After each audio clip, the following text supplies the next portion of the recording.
A rich man decided to thank an orphan and hired her to take care of his daughter. Upon returning home, he was petrified when he saw what the orphan had done to his daughter.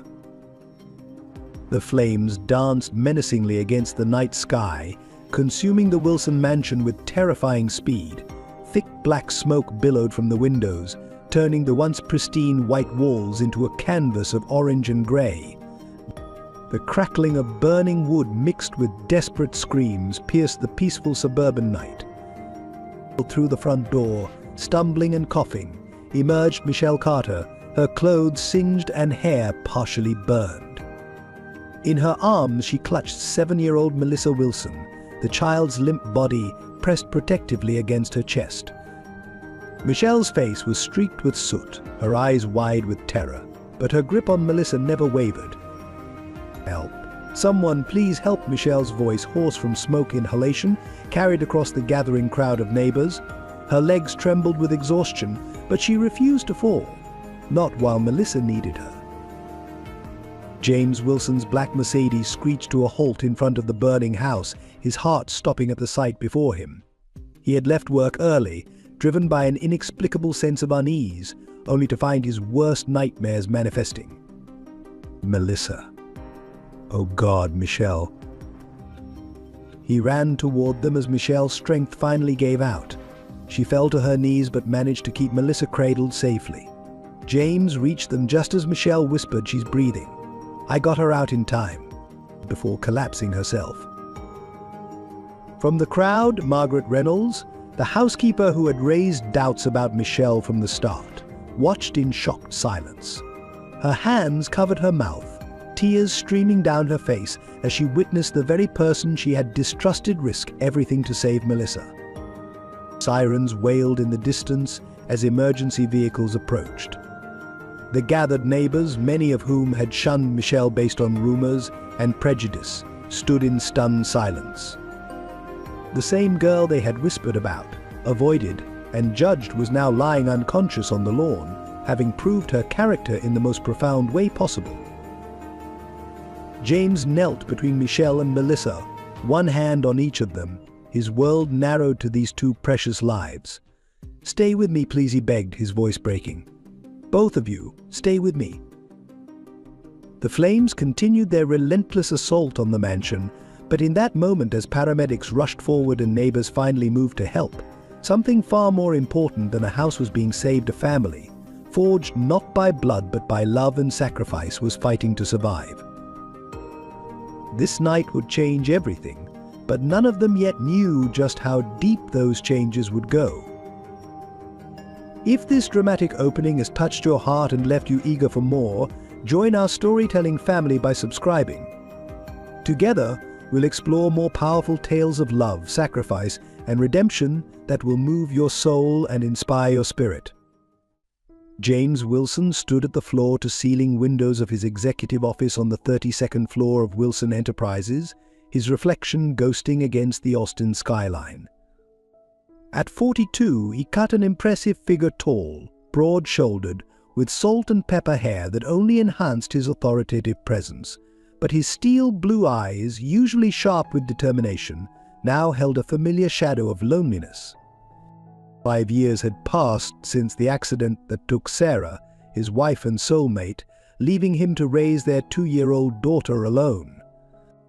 The memory of that rainy night still haunted him. Sarah's quick trip to the pharmacy for Melissa's fever medicine, the police officer at his door 2 hours later, the world shattering with 3 simple words, "There's been an accident."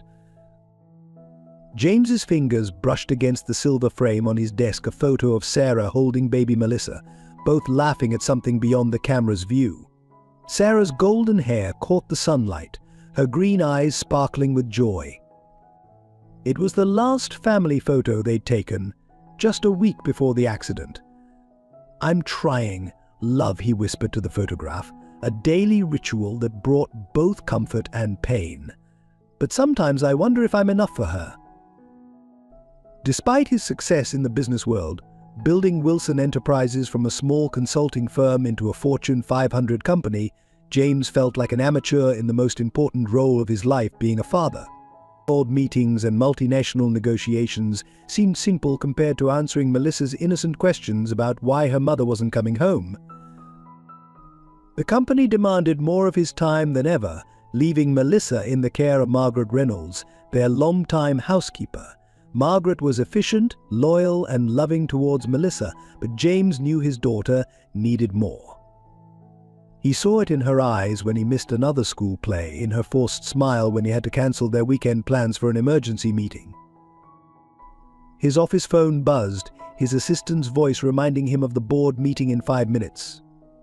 James straightened his tie, a gesture so automatic it had become almost compulsive. Control, that's what the gesture was about. In a world where he couldn't control the most important things, like keeping his wife alive or being the father Melissa deserved, he clung to what he could control. The weight of his responsibilities pressed down on him as he gathered his papers. Wilson Enterprises employed thousands, their livelihoods depending on his decisions. The pressure to maintain Sarah's memory, to give Melissa the life she deserved, to lead his company, sometimes it felt like drowning in slow motion. Walking through the office, James nodded to his employees, maintaining the confident facade they expected from their CEO. None of them saw the nights he spent poring over parenting books, the mornings he practiced conversation topics for Melissa's age group, the weekends he researched activities that might interest a 7-year-old girl. In his private elevator, James allowed himself a moment of vulnerability. "I need help," Sarah, he admitted to the empty space. "Melissa needs more than I can give her alone." He thought of the child therapist's recent suggestion that Melissa needed a consistent female presence in her life, someone who could bridge the gap between a housekeeper and a mother figure. The elevator doors opened to the boardroom level, and James Wilson, CEO, stepped out shoulders back, expression composed, every inch the successful businessman. But inside, James Wilson, father, continued his endless search for ways to give his daughter the love and support she needed. Little did he know that fate was about to answer his prayers in the most unexpected way, through a chance encounter that would change not only his and Melissa's lives, but would unravel secrets that had been buried for decades. As he pushed open the boardroom doors, the day's most significant moment wasn't waiting in that meeting, it was waiting on a street corner, where destiny had positioned a brave young woman named Michelle Carter. This segment of our story sets the stage for the remarkable events to follow. The struggles of a widowed father, the weight of responsibility, and the deep longing for something more are about to collide with circumstances that will test everything James thinks he knows about family, trust, and love. In the early morning light, Michelle Carter scrubbed another car in the parking lot of Austin's business district, her hands raw from the harsh soap and cold water. At 22, she carried herself with a quiet dignity that seemed at odds with her worn clothes and calloused hands. Her dark brown hair was pulled back in a practical ponytail, revealing striking green eyes that held both wisdom and wariness, eyes that had seen too much for someone so young. The St. Mary's Orphanage sign still cast long shadows in her memories. 18 years of watching other children leave with their new families, while she remained behind, branded by a false accusation that followed her like a persistent ghost. At age 12, she had been accused of stealing the headmistress's prized antique locket, a crime she didn't commit. Despite her tearful denials, the incident became a dark mark in her file, causing potential adoptive parents to hesitate and ultimately choose other children. "You just have to work harder to prove yourself," Michelle whispered, repeating the mantra that had kept her going through years of disappointment. The memory of her last day at the orphanage still burned fresh, standing at the gates with nothing but a small backpack containing all her worldly possessions, 2 changes of clothes, a worn copy of Jane Eyre, and her most treasured possession, a delicate embroidered handkerchief, the only item she had from her biological mother. The handkerchief bore the initials SW and a small embroidered butterfly, its colors still vibrant despite the years. Michelle often wondered about those initials, about the woman who had left her at the orphanage steps with nothing but this single connection to her past. The social workers had found no trace of her parents, no clue to her history beyond a note stating her name and date of birth. As she moved to the next car, Michelle reflected on her current life. After leaving the orphanage, she had worked any job she could find: dishwasher, grocery bagger, cleaning service. Now, she had built a small but steady clientele of car washing customers in the business district. Some days, she made enough to afford both dinner and the rent for her tiny studio apartment in the rougher part of town. A group of well-dressed business people walked past, deliberately avoiding eye contact. Michelle was used to being invisible to people like them, yet she noticed everything: the way they carried themselves, spoke, dressed. She studied them like textbooks, teaching herself to blend in when necessary, determined that one day she would rise above her circumstances. At night, Michelle attended community college classes, paying her way one course at a time. Her dream of becoming a child psychologist seemed distant, but each small step brought her closer. She wanted to help children like herself, to be the advocate she never had. The professors praised her insight and determination, unaware that her understanding came from living the cases they discussed in class. The small birthmark on her left wrist, shaped like a crescent moon, was her other connection to her unknown past. Sometimes she traced its outline, imagining it as a sign of belonging to someone, somewhere. The social workers had noted it in her file, hoping it might help identify her family, but like everything else about her origins, it remained a mystery.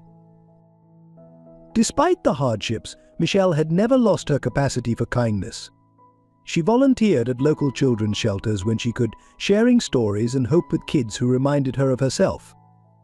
"Your past doesn't define your future," she would tell them, words she struggled to believe for herself some days. The morning sun climbed higher as Michelle finished another car, her reflection ghosting across its polished surface. In it, she caught a glimpse of herself, tired but unbowed, solitary but not defeated. She had survived the whispers of the orphanage, the nights of crying silently in her bed, the crushing disappointment of watching family after family after family choose someone else. Those experiences had built something unbreakable in her spirit. Little did she know that fate was about to intervene in the most unexpected way. As she gathered her supplies to move to the next car, the universe was aligning to bring her face to face with a moment that would change everything. A chance encounter was about to connect her with the answers she had spent a lifetime seeking, though the path to those answers would test every ounce of strength and courage she possessed. Sarah Wilson's presence lingered in every corner of the Wilson mansion, though she had been gone for 5 years. Her portrait hung in the main hallway, a stunning woman with flowing golden hair and vibrant green eyes that seemed to follow visitors through the house. In it, she wore a cream-colored dress, her hand resting on her swollen belly, pregnant with Melissa at the time. The same green eyes that now haunted Michelle Carter's reflection, though nobody had yet made the connection.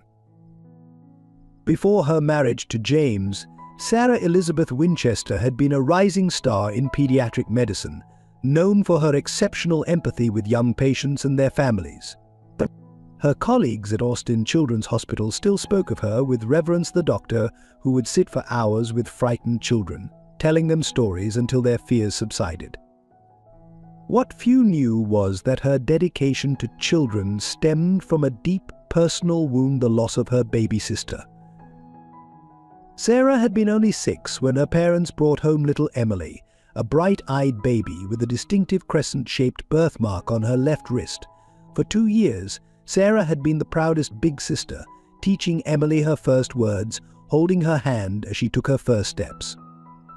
Then came the night that shattered their family, a house fire that claimed their parents' lives and separated the sisters forever. In the chaos of the foster system, Emily disappeared. Sarah, taken in by her maternal aunt, spent years searching for her sister. Even after marrying James and building a new life, she never stopped looking. Every birthday, she would light 2 candles, one for her lost parents and one for Emily, wondering if somewhere out there, her sister was doing the same.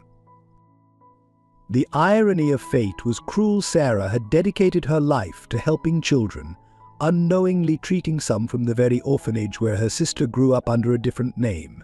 She had walked the same streets as Michelle, perhaps even passed her by, neither aware of their connection. The final twist of fate's knife was that Sarah died never knowing that her sister was so close, living just across town. Her last day had been ordinary in its tragedy. Melissa, then too, had developed a high fever. The medicine cabinet was empty and James was stuck in an important meeting. "I'll just run to the pharmacy," Sarah had said, kissing her daughter's forehead. "Mummy will be right back." The rain slicked roads and a drunk driver ensured that promise would remain forever broken. Among Sarah's personal effects, which James still couldn't bring himself to pack away, lay a small box containing childhood mementos. Inside was a photograph of two little girls, Sarah and Emily, and a handkerchief identical to the one Michelle treasured, except this one bore the initials EW, or Emily Winchester. The key to unlocking the mystery of Michelle's identity lay in that box, waiting to be discovered. Sarah's influence remained strongest in the garden she had lovingly tended. The roses she planted still bloomed each spring, their scent drifting through open windows. It was here that Melissa often came to feel close to her mother, sitting among the flowers and telling them about her day. And it would be here, in this garden, where the truth about Michelle's identity would finally come to light. The hospital wing dedicated to Sarah's memory stood as a testament to her legacy of compassion. The Sarah Wilson Children's Center specialized in treating underprivileged children, providing care regardless of their family's ability to pay. The center's walls were adorned with butterfly motifs, Sarah's favorite symbol of hope and transformation, the same butterfly that graced both handkerchiefs. In her final journal entry, written the morning of her death, Sarah had penned words that would prove prophetic. "Sometimes I wonder if Emily is out there, maybe even in Austin, looking for me too. I pray that if anything ever happens to me, someone will look after Melissa with the same love I wished I could have given my sister. Life has a way of bringing lost souls together when they need each other most." These words, yet to be discovered, would take on new meaning when Michelle entered their lives. The universe, it seemed, had a plan to honor Sarah's last wish in ways none of them could have imagined. Through Michelle, Sarah's legacy of love and healing would continue, though the path to this revelation would be paved with trials and tears. The autumn sun was setting over downtown Austin, casting long shadows between the skyscrapers as James Wilson hurried from his office building. His mind was preoccupied with the board meeting he'd just left, barely noticing the darkening streets around him. He'd parked in a side alley, a decision he would soon regret. Checking his watch, 6:45 p.m., James quickened his pace.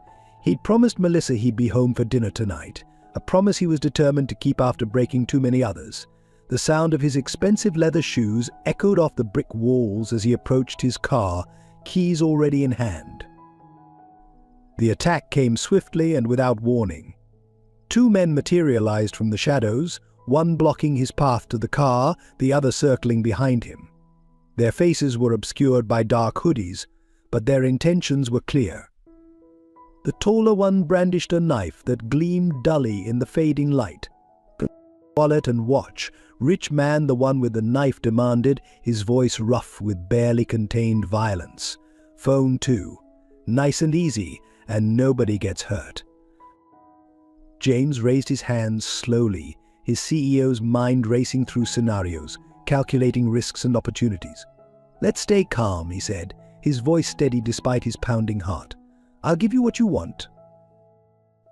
The second man grew impatient, shoving James against his car. "Stop talking and start handing stuff." Over. The force of the push sent James's briefcase clattering to the ground, papers spilling across the wet pavement. From somewhere nearby came the sound of a car being washed, the quiet splash of water and the squeak of a sponge against metal. Michelle Carter, finishing her last job of the day, heard the commotion. She peered around the corner, her heart stopping at the scene before her. Without hesitation, she grabbed her bucket of soapy water. Years of surviving in the orphanage had taught her to act fast in dangerous situations. "Hey!" she shouted, stepping into view. Police. Drop the knife." The authority in her voice made the attackers hesitate for a crucial moment. Michelle seized the opportunity, hurling the bucket of water at the knife wielder. The sudden splash caught him off guard, causing him to stumble backward, losing his grip on the weapon. James took advantage of the distraction, driving his elbow back into the second attacker's solar plexus. The man doubled over, gasping for air. Michelle grabbed a handful of gravel from the ground and threw it at their faces, the small stones stinging their eyes. "Run!" Michelle shouted at James, already moving to position herself between him and the attackers. But James, despite his expensive suit and corporate demeanor, stood his ground beside her. The sight of this small, brave woman facing down armed attackers awakened something protective in him. The robbers, realizing their easy target had become anything but, began to back away. "This ain't worth it," the one who dropped the knife muttered to his partner. They turned and fled, disappearing into the maze of alleyways as quickly as they had appeared. In the aftermath, James and Michelle stood breathing heavily, adrenaline still coursing through their veins. He turned to her, taking in her worn clothes and calloused hands, markers of a life worked hard for every penny. "That was incredibly brave," he said. "You could have been hurt." Michelle shrugged, suddenly self-conscious under his scrutiny. "I couldn't just watch," she said simply. "I've seen too many people get hurt because others looked away." James noticed her shivering in her wet clothes, the bucket of water having splashed back on her during the confrontation. Without hesitation, he removed his suit jacket and draped it over her shoulders. "I'm James Wilson," he said. "Please, let me buy you a coffee. It's the least I can do." Michelle started to decline, but something in his eyes, kindness mixed with residual concern, made her pause. "Michelle Carter," she replied, accepting both the jacket and the invitation. "I know a small cafe around the corner." As they walked together toward the cafe, neither could have known that this chance encounter would set in motion events that would change both their lives forever. The universe had orchestrated this meeting with careful precision, bringing together two souls connected by bonds deeper than either could imagine. The cafe was a small, dimly lit establishment tucked between two larger buildings. Steam rose from their coffee cups as James and Michelle sat in a quiet corner booth, the events of the last hour still hanging in the air between them. James had ordered them both large coffees and, despite Michelle's protests, a plate of warm pastries. So Michelle James began, studying her with newfound interest. "Tell me about yourself. What brings you to washing cars in business alleys?" His tone was gentle, curious rather than judgmental. Michelle wrapped her hands around the warm cup, his suit jacket still draped over her shoulders. "I do what I can to make ends meet," she replied, her pride evident in her straight posture. "I'm taking night classes at the community college, studying psychology. During the day, I wash cars, sometimes help at a local daycare center." As she spoke about her work with children, her eyes lit up with a familiar passion that struck James deeply. It was the same look Sarah had when talking about her young patients. "You enjoy working with children?" he asked, leaning forward slightly. "They're honest," Michelle smiled. "In the orphanage, I used to look after the younger ones. Sometimes all they need is someone to listen, to make them feel seen." She paused, realizing she'd revealed more than intended. James's expression softened further. "You grew up in an orphanage?" The question was gentle, giving her space to decline answering. Michelle nodded, taking a sip of coffee before responding. "St. Mary's. 18 years. I aged out 4 years ago." Her voice remained steady, but her fingers tightened around the cup. A plan began forming in James's mind. He thought of Melissa, lonely in their big house, and Margaret's increasing complaints about needing help with childcare. "Michelle, I have a proposition for you," he said carefully. "I'm a single father. My daughter, Melissa, is 7. We've been looking for someone to help care for her, someone who could be more than just a babysitter." Michelle's eyes widened slightly. "Mr. Wilson, Please call me James, he interrupted. The position would include room and board, a good salary, and time for your studies. After what you did today, I know you're someone I can trust with my daughter's safety. The offer hung between them, heavy with possibility. Michelle sat silent for a moment, processing. Why me, she finally asked. You don't know anything about me? James leaned back, his expression thoughtful. I know you risked your safety to help a stranger. I know you work hard and study harder. I know you care about children. And I know my daughter needs someone like you in her life. Michelle's throat tightened with emotion. What about references, background checks? We can handle all that, James assured her, but sometimes you have to trust your instincts. Mine are telling me this is right. As they discussed the details, neither could shake the feeling that this moment was meant to be. James outlined the responsibilities, the schedule, the benefits. Michelle listened intently, her heart racing with the possibility of a new life. There's one more thing, James added. Our housekeeper, Margaret Reynolds, has been with us for years. She can be protective of Melissa. It might take time for her to warm up to you. Michelle smiled wryly. I'm used to earning people's trust, Mr. Wilson James. It's been the story of my life. As they finished their coffee, James handed her his business card. Take the night to think about it. Call me tomorrow with your decision. Standing outside the cafe, Michelle handed back his jacket. The night air had cooled, but she felt warmer than she had in years. Hope, that dangerous emotion she'd learned to guard against, bloomed in her chest. Thank you for the coffee, she said, and for the opportunity. I'll call you tomorrow. James watched her walk away, struck by an inexplicable feeling that he'd just set something monumental in motion. In his pocket, his phone buzzed with a text from Margaret. Melissa's asking for you. When will you be home? Looking at the message, James smiled. He had a feeling things were about to change for all of them, in ways none of them could predict. Margaret Reynolds stood at the kitchen window of the Wilson mansion, her hands methodically drying a dinner plate as she watched James's car pull into the driveway. After 20 years of service to the family, she prided herself on anticipating their needs, maintaining order in their lives. The news James was about to share would shake that carefully maintained order to its core. Margaret, James called as he entered, his voice carrying an unusual note of excitement. Is Melissa still awake? I have something to discuss with both of you. She found him in his study, removing his tie with one hand while holding his phone in the other. She's in her room, reading, Margaret replied, noting his disheveled appearance and missing jacket with concern. James, what's happened?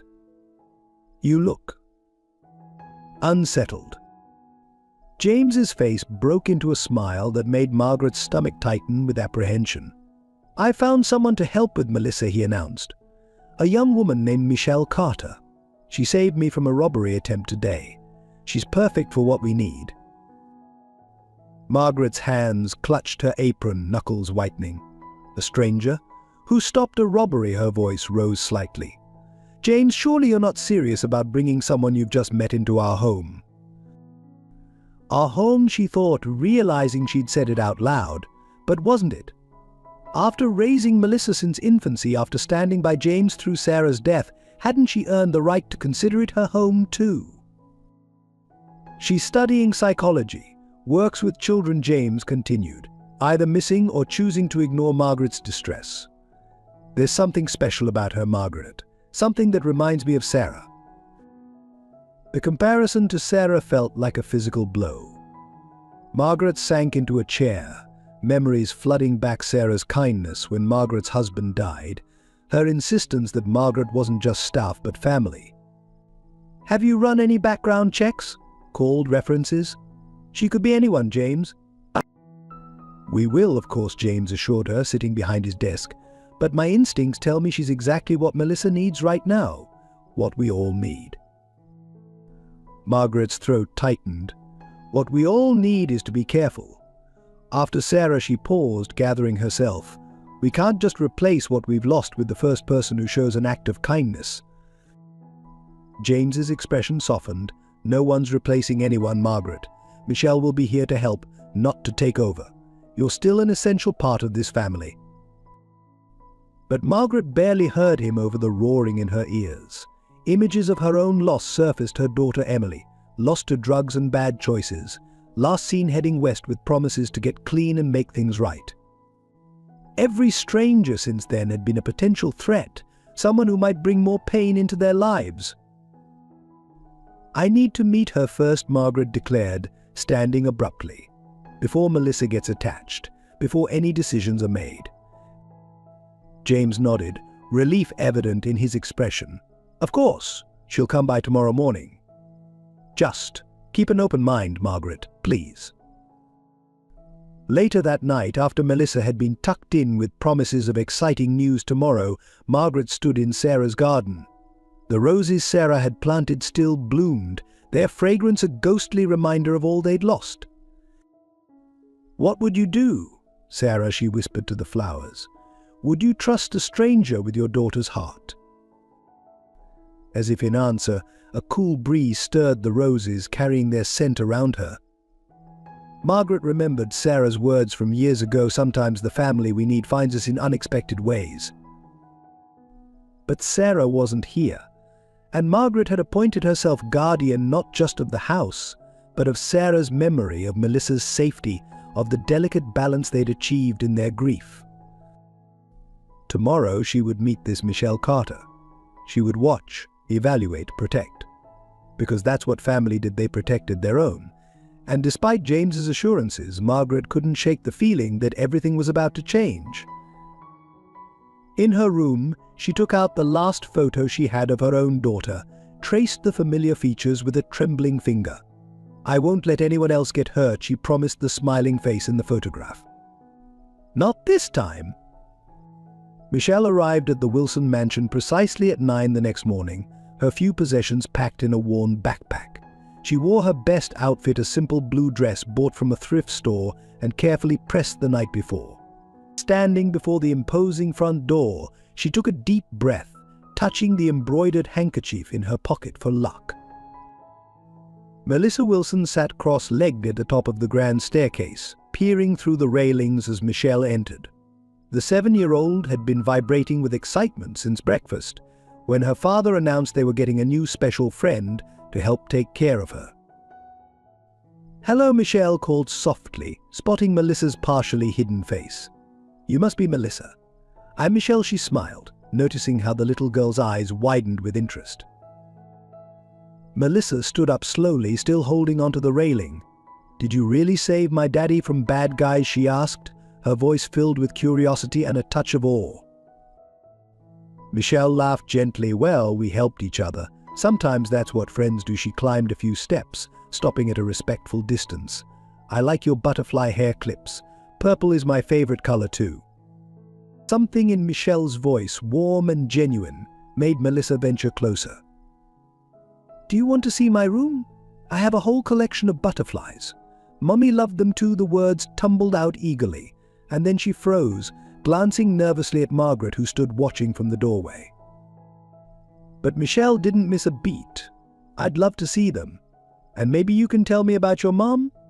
She sounds like she was very special. The gentle acknowledgement of Sarah, neither avoiding nor dwelling on the loss, made both Melissa and Margaret take notice. Melissa practically bounced down the remaining stairs, grabbing Michelle's hand. "Come on, I'll show you everything." The natural ease between them was immediately apparent. In Melissa's room, Michelle listened attentively as the little girl showed her treasures, drawings, toys, and most importantly, the butterfly collection. "This one was Mum's," Melissa explained, pointing to a framed specimen. "Daddy says she caught it in the garden when she was pregnant with me." As Melissa chatted, Michelle noticed subtle signs of loneliness in the room's single chairs at the tea party table, books worn from repeated reading, dolls arranged like audience members. She recognized these signs from her own childhood, the careful creation of company where none existed. "Would you like to have a tea party?" Melissa asked hopefully. "Margaret usually says she's too busy and Daddy doesn't really know how to play right." Michelle smiled warmly. "I would love to. But first, may I suggest something? She reached into her backpack and pulled out a small packet of construction paper. When I was your age, I used to make paper butterflies to keep me company. Would you like to learn how? For the next hour, they sat on the floor together, folding and cutting paper into delicate shapes. Michelle taught Melissa how to add patterns and designs, sharing stories about the butterflies she used to imagine in the orphanage garden. You didn't have a mummy either, Melissa asked suddenly, her hands stilling on the paper. No, Michelle answered honestly. But you know what? That means we understand each other in a special way. And now we can be each other's special friends. Melissa looked up at her, eyes bright with unshed tears and hope. Promise you won't leave? Like Mummy did. Michelle's heart clenched. She gently took Melissa's small hands in hers. I promise to always be honest with you, Melissa. I can't promise nothing will ever change, but I can promise that right now, I'm here for you, and I'll do everything I can to stay as long as you need me.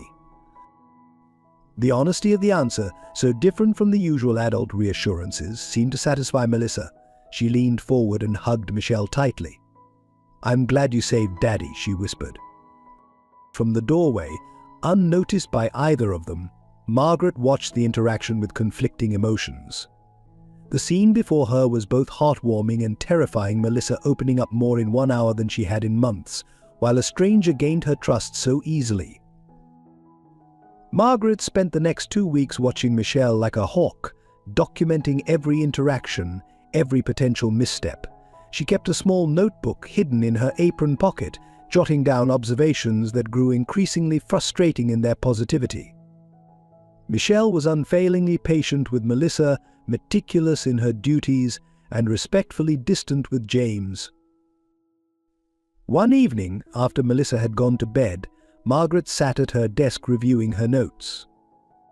Her reading glasses perched on her nose as she flipped through pages of entries, helped Melissa with homework without being asked, made sure she ate her vegetables by turning them into butterfly shapes, stayed up late sewing Melissa's torn teddy bear. Frustrated, Margaret opened her laptop. The background check James had run came back clean, but Margaret knew there had to be more. She typed Michelle Carter St. Mary's Orphanage into the search engine, her fingers striking the keys with determined force. The search yielded a small article from 12 years ago, a story about a stolen locket at the orphanage. Margaret's heart raced as she read about a young girl accused of theft, but her triumph turned to unease as she continued reading. The locket had been found months later behind a radiator, likely fallen there by accident. The accused girl's name was never mentioned to protect her privacy, but the dates matched Michelle's time there. Still searching for dirt on the girl, a voice startled her. James stood in the doorway, his expression a mix of disappointment and concern. Margaret quickly closed the laptop, but not before James glimpsed the search terms. I'm protecting this family, she said defensively. We know nothing about her. We know she spends extra time helping Melissa with her nightmares. We know she keeps a photo of Sarah on Melissa's nightstand so they can say goodnight to her. We know she's managed to make my daughter laugh again. James's voice was gentle but firm. Margaret stood, her hands trembling slightly. That's exactly what worries me. She's too perfect, too good to be true. No one is that perfect unless they're hiding something. Like Emily was hiding something, James asked softly, naming Margaret's long-lost daughter for the first time in years. Margaret flinched as if struck. That's not fair, James. No, what's not fair is punishing Michelle for your fears about the past. He stepped into the room, placing a hand on Margaret's shoulder. I miss Sarah too, and I understand your fear of losing anyone else. But Melissa needs this. Maybe we all do. Tears filled Margaret's eyes. I hear her, you know. Late at night when she thinks everyone's asleep, she sings to Melissa the same lullaby Sarah used to sing. How does she even know that song? Perhaps some things are meant to be, James suggested. Sarah always said the universe has its own way of healing broken hearts. Margaret sank back into her chair, suddenly exhausted. I found out about the locket incident, she admitted. She was wrongly accused. just like she trailed off, thinking of Emily's false accusations against friends who had tried to help her. "Maybe that's why she understands Melissa so well," James said. "She knows what it's like to be hurt by circumstances beyond her control." Through the open window, they heard soft laughter from the garden. Michelle and Melissa were still up, counting stars and making wishes. Melissa's voice carried clearly, "I wish Michelle could stay forever." Margaret watched them through the window, her heart conflicting with her fears. Michelle was pointing out constellations, her free hand absently touching something in her pocket, a flash of embroidered cloth that caught Margaret's attention. "What is that she always carries?" Margaret wondered aloud. "Why don't you ask her?" James suggested. "Try talking to her, Margaret, not as someone to investigate, but as someone who might understand loss and longing better than most." As James left, Margaret remained at the window, watching Michelle teach Melissa how to find the North Star. The scene reminded her painfully of Sarah doing the same with Melissa years ago, but for the first time the memory didn't feel like a betrayal. She closed her notebook, tucking it into her desk drawer instead of her apron pocket. Tomorrow, she decided, she would ask Michelle about the handkerchief, not to investigate, but to understand. Perhaps James was right, perhaps they all had more in common than she wanted to admit. The exclusive neighborhood where the Wilson mansion stood buzzed with gossip about the new addition to the household. At the weekly garden club meeting, hosted by Eleanor Patterson, the unofficial queen of local society, Michelle's presence became the main topic of discussion. "I heard she was some sort of street urchin," James picked up. Eleanor declared, stirring her tea with calculated precision. "Margaret told my housekeeper she simply appeared one day, claiming to have saved James from muggers. How convenient." The other ladies murmured their agreement, their perfectly manicured hands clutching delicate teacups as they exchanged knowing looks. "And to think he's letting her live in the house," Barbara Mitchell added, her voice dripping with concern. Right down the hall from little Melissa. The rumors spread like wildfire through the neighborhood's social circles. Parents at Melissa's private school began questioning the wisdom of allowing their children to visit for playdates. Invitations to social events that had always included the entire Wilson household now specifically excluded Michelle. One afternoon, Michelle overheard two mothers whispering at school pickup. "They say she's just waiting for the right moment to rob them blind," one said. "I mean, look at her background, an orphan, working on the streets. It's like inviting trouble right into your home." Michelle held her head high as she walked past them, Melissa's small hand clutched tightly in hers. The little girl, sensing the tension, looked up at Michelle. "Why are Tommy's parents whispering about you?" "Sometimes people don't understand things that are different from what they're used to," Michelle explained gently. "But that's okay. What matters is that we know the truth about each other." The situation came to a head at Melissa's school ballet recital. Michelle sat with the family in the front row, helping Melissa with last-minute costume adjustments. Eleanor Patterson approached, her smile sharp as cut glass. "James," she began, pointedly ignoring Michelle, "the board members and I have been talking. We feel it might be inappropriate to have household staff attending these private events. It sets an uncomfortable precedent." Before James could respond, Melissa, overhearing while in her tutu, burst into tears. "But Michelle has to stay. She helped me practice every day. She made my costume perfect. She's not staff, she's my friend." The outburst drew attention from nearby parents. Michelle started to stand, ready to excuse herself to avoid causing more drama, but James's hand on her shoulder stopped her. "Michelle stays," he said firmly, his voice carrying across the now silent auditorium. "She's family, Eleanor, and if that makes anyone uncomfortable, perhaps they should examine why they feel threatened by kindness and dedication." Margaret, watching from a few rows back, surprised everyone by speaking up. "I've worked for the Wilsons for 20 years, she announced, and I've never seen Melissa happier or more confident than she's been since Michelle arrived. Anyone who can't see that is choosing not to." Eleanor retreated, clearly shocked by the public rebuke. As the recital began, other parents started to notice what James and Margaret had seen. They watched Michelle mouthing the steps along with Melissa's performance, saw her quick thumbs up when Melissa looked nervous, noticed how the child seemed to dance with more confidence knowing Michelle was there. After the performance, while Melissa basked in praise and flowers, Catherine Chen, another mother, approached Michelle. "I wanted to apologize," she said quietly. "My Tommy told me how you helped him when he fell in the playground last week. How you didn't just bandage his knee but taught him a Brave Knight's song to stop his tears. I judged you without knowing you, and I was wrong." Gradually, the tide of opinion began to turn. The mothers who had whispered now saw Michelle helping not just Melissa but any child who needed it. The neighbors who had gossiped witnessed her quiet dedication to the family, her respectful interaction with Margaret, her careful maintenance of appropriate boundaries with James. One by one, the community began to accept that perhaps love and family couldn't be defined by social status or background. Even Eleanor Patterson, though she never admitted being wrong, began including Michelle's name on invitations. Through it all, Michelle remained unchanged, patient with prejudice, kind to critics, and focused solely on Melissa's well-being. Her grace under pressure only served to underline what James had seen that first night, someone whose true worth far exceeded society's superficial judgments. Summer arrived in Austin with a stifling heat that drove everyone indoors except for Michelle and Melissa, who spent their afternoons in Sarah's butterfly garden. One particularly humid day, as they tended to the roses Sarah had planted years ago, Michelle wiped sweat from her brow, inadvertently leaving a smudge of dirt across her face.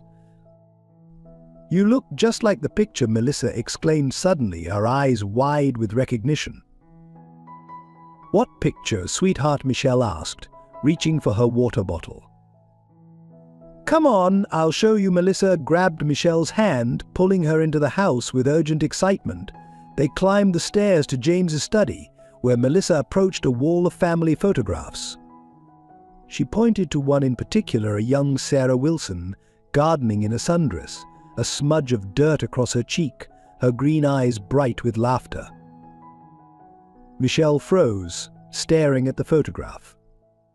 The resemblance was uncanny, the same green eyes, the same curve of the jaw, even the way their hair fell across their foreheads. Her hand unconsciously went to the embroidered handkerchief in her pocket, the one with the initials SW. Margaret, entering with a tray of lemonade, dropped it with a crash. Glass shattered across the hardwood floor, but she barely noticed, her eyes darting between the photograph and Michelle's face. "Dear God," she whispered. James arrived home early that day to find an unusual silence hanging over the house. He found them all in his study, Michelle sitting pale-faced on the sofa, Melissa curled against her side, Margaret pacing by the window, and the broken glass still scattered across the floor. "What's happened?" he asked, his voice tight with concern. "Show him," Margaret said to Melissa. "Show your father what you noticed." Melissa led James to the photograph, repeating her observation about the resemblance. James studied the image, then turned to look at Michelle. How had he not seen it before? The same eyes that had drawn him to Sarah years ago were looking back at him now, filled with confusion and fear. "Michelle," he said carefully, "do you know anything about your birth family?" She pulled out the handkerchief with trembling hands. "Just this. It was with me when I was left at St. Mary's. The initials." SW. James finished, his voice barely a whisper. "Sarah Winchester." Margaret sank into a chair. Sarah always talked about her lost sister, Emily. There was a fire. Their parents. The girls were separated in the system. Emily, Michelle's voice cracked. "My name. At the orphanage, they found a note with my name. Michelle Emily Carter." James moved to his desk, pulling out a small wooden box. Inside lay another handkerchief, identical to Michelle's but with different initials, EW. "Sarah kept this," he explained. "It was her sister's. She never stopped looking." Melissa, watching the adults with growing understanding, suddenly burst into tears.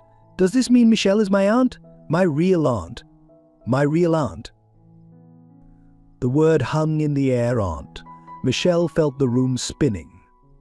All these years of loneliness, of wondering about her family, and she had been just across town from her sister, a sister she would never meet, who had died still searching for her. There's a way to know for sure, James said gently. We can do a DNA test. Michelle nodded numbly, still clutching the handkerchief. Sarah. She worked at the children's hospital, didn't she? I remember a doctor there when I was 12. She was so kind to me. She told me stories about butterflies to distract me from getting shots. Margaret covered her mouth with her hand. That was Sarah's signature move with scared children. She believed butterflies were messages from guardian angels. The weight of lost opportunities pressed down on them, all the sisters who had been so close yet never knew. The Aunt Melissa should have grown up knowing the family connection that had been there all along. We'll need to confirm it, James said, his voice thick with emotion. But Michelle, if this is true, you're not just Melissa's caretaker. You're family. You've always been family. As the sun set outside, casting long shadows through Sarah's butterfly garden, they sat together in the study, processing this revelation. Melissa refused to leave Michelle's side, as if afraid her newly discovered aunt might disappear. And Michelle, overwhelmed by belonging after so many years of being alone, finally understood why she had felt drawn to this house, to this family, from the very beginning. The revelation about Michelle's connection to Sarah stirred something deep in Margaret's memory. That night, after everyone had gone to bed, she sat alone in her room, pulling out an old leather album she hadn't opened in years. Inside, faded photographs told the story of her own loss. The first photo showed a teenage girl with Margaret's eyes and determined chin, holding a tennis trophy.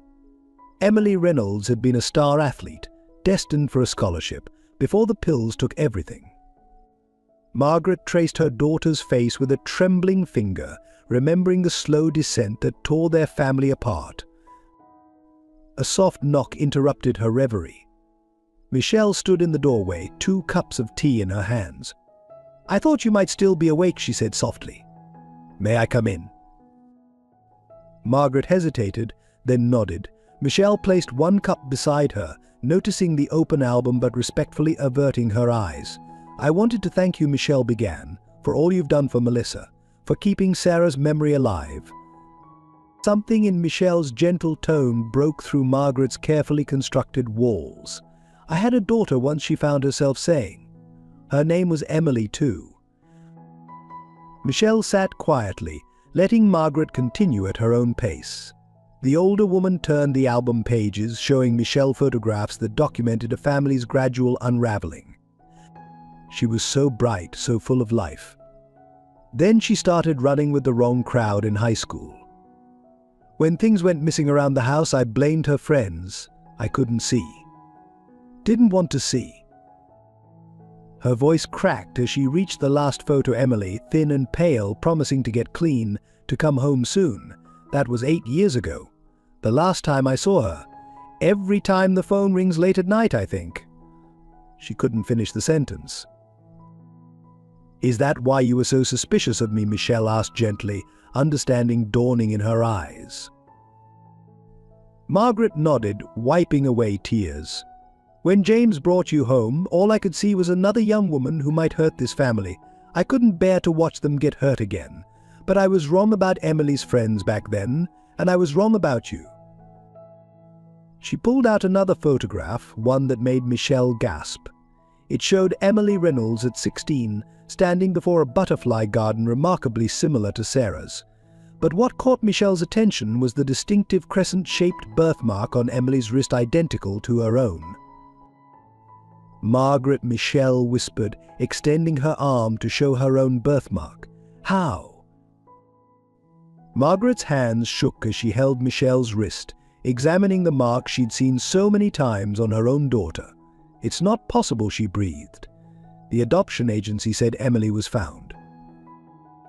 At St. Mary's Orphanage, Michelle finished. Left there as a baby with a note giving her name as Michelle Emily Carter. The implications crashed over them both. Margaret's Emily hadn't been lost to drugs, she'd been stolen as an infant, given a new identity, while another girl, the real Michelle Carter, had lived Margaret's daughter's troubled life. "All these years," Margaret said, her voice breaking. "You were right here, my Emily.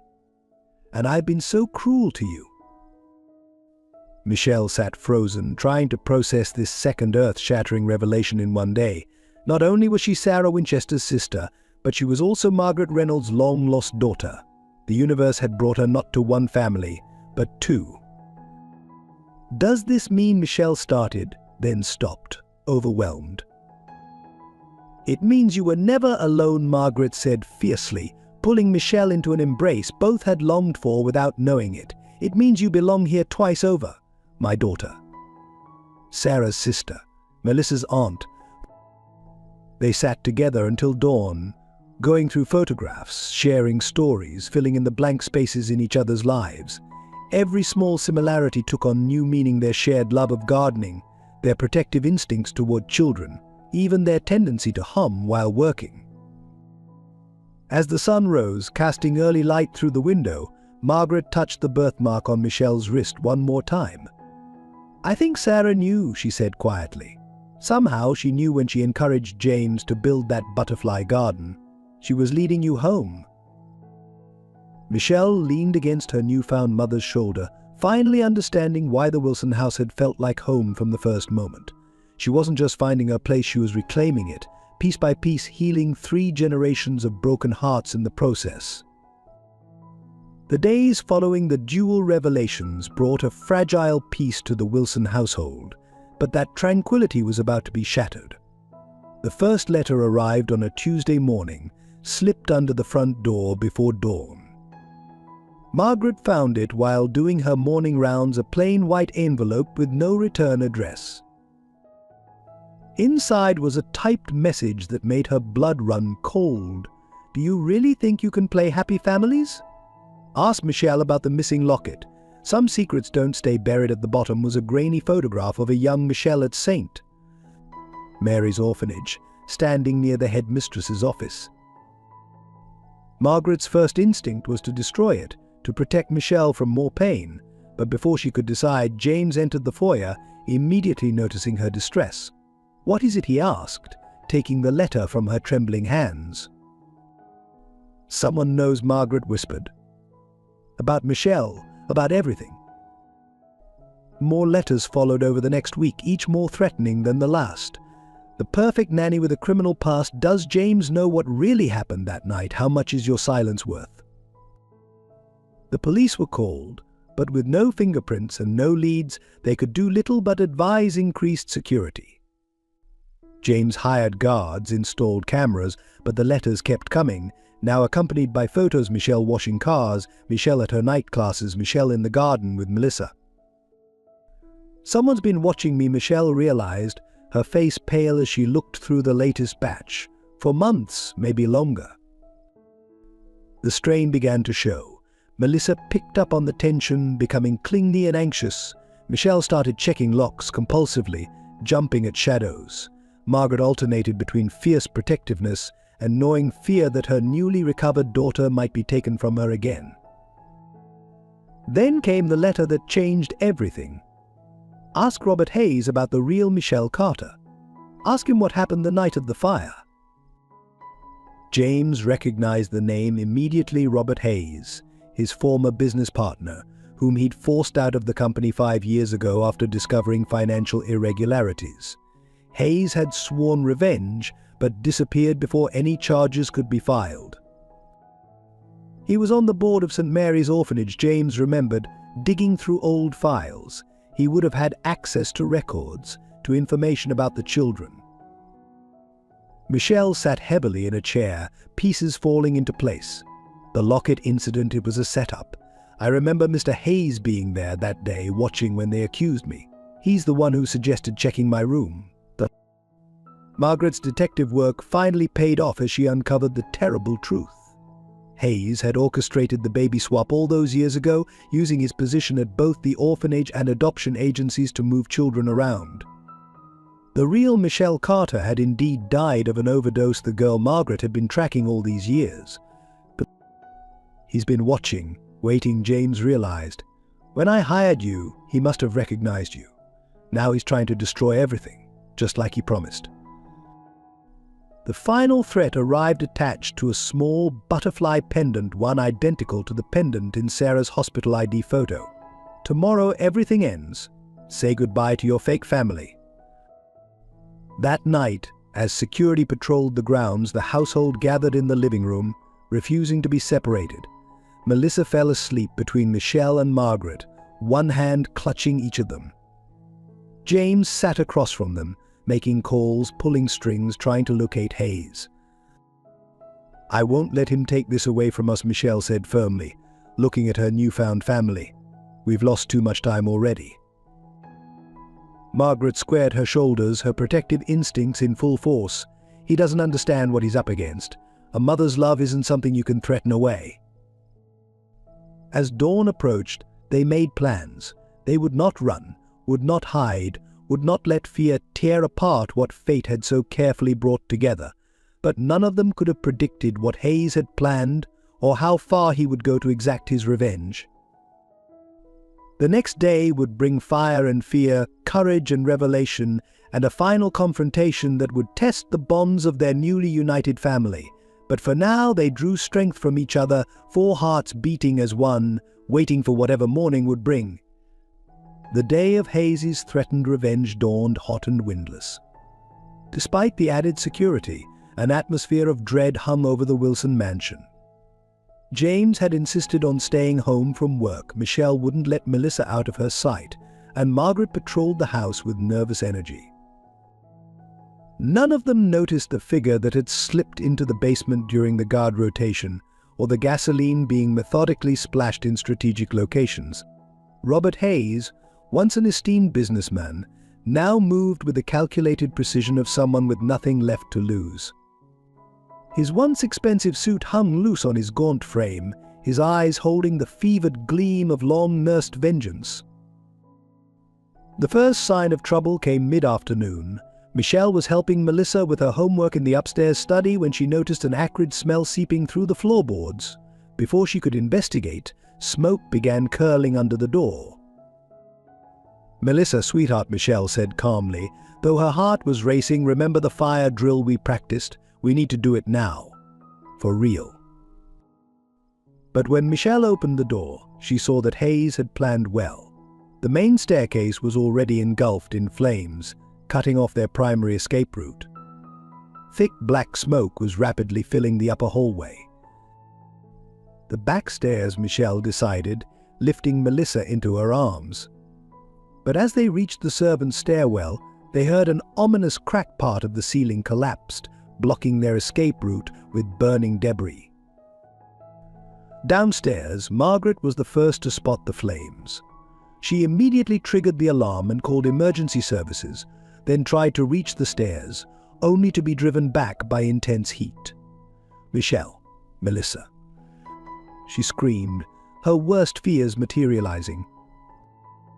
James arrived moments later, having been in the garden. He attempted to charge up the burning staircase, but was restrained by security guards. "My daughter's up there," he fought against their grip. "Let me go." In the study, Michelle had wrapped Melissa in a wet blanket from the bathroom. "We're going to play a game," she told the frightened child. "Close your eyes tight and keep them closed. Hold on to me and don't let go, no matter what." Michelle could see only one option. Sarah's garden terrace was just outside the study window, with a sloped roof below it, if they could reach it. She broke the window with a chair, using her jacket to clear the sharp edges. "When I say butterfly," she instructed Melissa, "take a deep breath and hold it. Like we practiced in swimming class, remember?" The smoke was getting thicker, the heat more intense. Michelle could hear the fire crackling closer, feel the floor becoming dangerously hot beneath them. She gathered Melissa close. whispering a quick prayer to Sarah. That's when Hayes appeared in the doorway, his figure distorted by smoke and flames. "No one leaves," he said, his voice unnaturally calm. "This ends here. Everything burns." "Why?" Michelle demanded, shielding Melissa. "Why destroy so many lives?" "Because James destroyed mine," Hayes shouted. "He took everything, my company, my reputation, my future. Now he loses everything too." Michelle stood straighter, Sarah's strength flowing through her. "You're wrong. Love can't be destroyed by fire. Sarah taught me that, even though I never met her, and I won't let you hurt her daughter." "Butterfly!" Michelle shouted, and Melissa took a deep breath. In one fluid motion, Michelle charged forward, shouldering past a surprised Hayes. She ran through the smoke-filled hallway, feeling the floor creak dangerously beneath them. The heat was unbearable, her lungs screaming for air. Michelle's clothes began to smolder, her hair singed by the flames, but she didn't stop. Sarah's garden terrace was just ahead, their last chance. Outside, James and Margaret watched in horror as flames engulfed the upper floor. Fire trucks were arriving, but everyone knew they might be too late. Then, through the smoke, they saw a figure appear on the terrace, Michelle, with Melissa clutched tightly in her arms. "There's a ladder coming," James shouted. "Hold on." But the terrace was beginning to collapse. Michelle looked down at the rose bushes below Sarah's roses. In that moment, she swore she felt her sister's presence, guiding her, protecting them. The world seemed to slow down as Michelle made her decision. The roses below might break their fall enough to survive, but she had to protect Melissa. With skilled movements born from years of caring for younger children, Michelle wrapped Melissa more securely in the wet blanket. "Keep your eyes closed, sweetheart," she whispered. "Think of butterflies then." Holding Melissa tight against her chest, Michelle turned so her own body would take the impact. The terrace groaned beneath them, beginning to give way. Below, James watched in horror as Michelle leaped just as the terrace collapsed. She twisted in midair, ensuring she would hit the roses first. The impact was brutal. Thorns tore through her clothes, branches snapped under their weight, but Sarah's beloved roses cushioned their fall just enough. "Melissa." Michelle James ran forward with Margaret close behind. Michelle lay still, her body curled protectively around Melissa. As they reached them, Melissa stirred, opening her eyes. "Daddy," she coughed. "Michelle saved me. Like an angel." But Michelle didn't move. Blood seeped through her burned clothes where the thorns had pierced her skin. Her breathing was shallow, labored. Paramedics rushed forward, carefully separating the two and beginning emergency treatment. Above them, Hayes appeared at a window, trapped by his own fire. His face contorted with rage and desperation as he realized his plan had failed. She wasn't supposed to survive, he screamed. None of them were supposed to survive. As firefighters aimed their hoses at the blaze, Hayes began throwing papers from the window, documents that fluttered down like deadly snowflakes.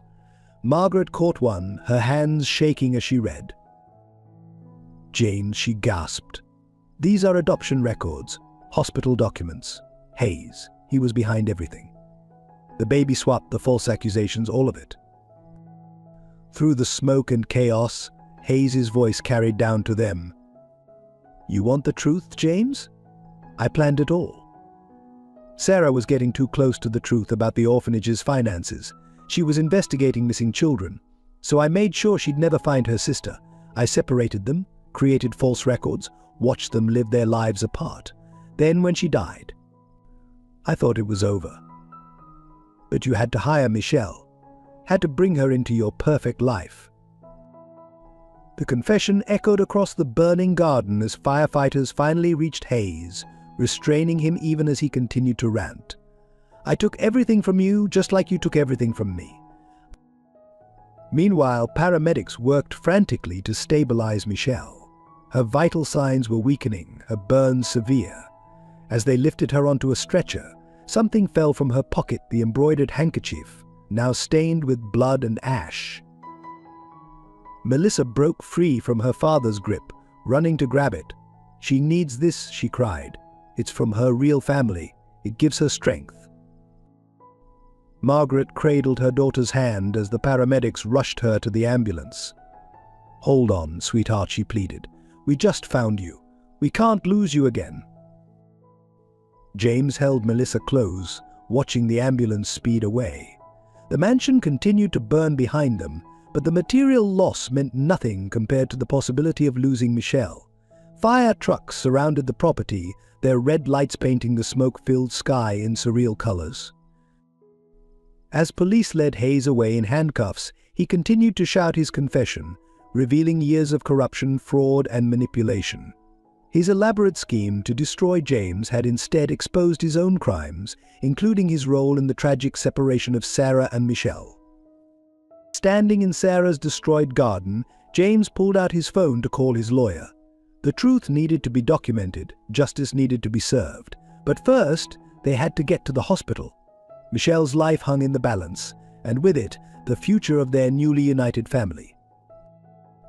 "Daddy," Melissa said softly as they hurried to the car, "the butterflies protected us. Just like Mummy always said they would." James looked at his daughter, then at the burning house where Sarah's butterfly decorations were being consumed by flames. Perhaps his late wife had been watching over them after all, guiding Michelle to save their daughter, just as she had saved Michelle's true identity from being lost forever. The hospital waiting room became their world for the next 72 hours. James, Margaret, and Melissa took turns sitting vigil while Michelle underwent multiple surgeries for her burns and injuries. The halls echoed with Melissa's prayers, whispered in the simple faith of a child who believed love could conquer anything. "She has to be okay," Melissa insisted, clutching the blood-stained handkerchief. She promised she wouldn't leave like Mummy did. The words pierced James's heart, reminding him of another hospital vigil 5 years ago, another loved one fighting for life.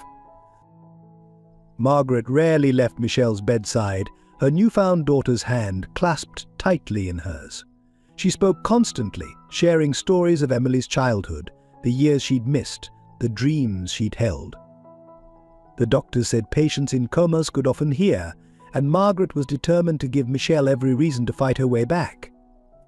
News of Hayes' arrest and confessions spread quickly through Austin's social circles.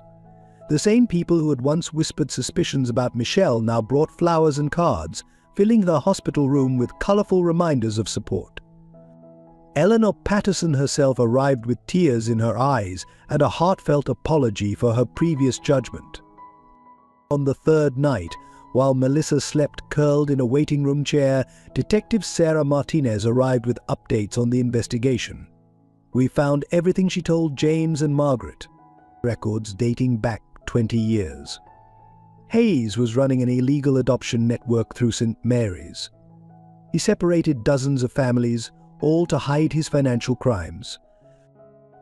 The detective spread photographs across the small table: young Michelle at the orphanage, Sarah visiting the same orphanage as a doctor, Hayes lurking in the background of both images. He was obsessed with keeping them apart, Martinez explained. When Sarah started investigating missing children cases, Hayes knew she might discover the truth about Michelle. He'd been watching them both for years. Margaret's hands trembled as she looked at the evidence. All this time, she was so close. Both my girls were so close. She thought of the real Michelle Carter, the troubled young woman she'd been tracking. Now understanding she had been following the wrong person, her actual daughter within reach the whole time. James studied a particular photograph that showed Sarah at the hospital, treating a young Michelle for a minor injury.